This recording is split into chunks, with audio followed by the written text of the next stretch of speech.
Ah. Kasi pag medyo may mabilis na kayo konti, pag gumalaw ng konti yung pasahero, ang laking impact sa ano yun eh, sa motor. Konting lumingon ka nga lang ng ganun, gigewang na eh.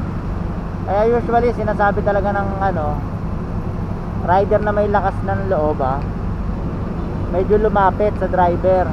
Kasi pag malayo ka, magewang. Pero kami kasi, ginagawa namin, hindi naman malakas loob namin magsabi sa customer, babagalan na lang namin.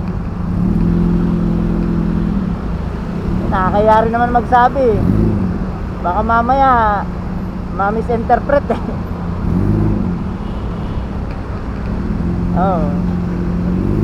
Kaya ang gagawin namin, ako ginagawa ko, binabagalan ko na lang. Diretso. Ito yun. Ay, may tumamar na naman. May banggaan na naman. Huminto kasi siya eh. Dito.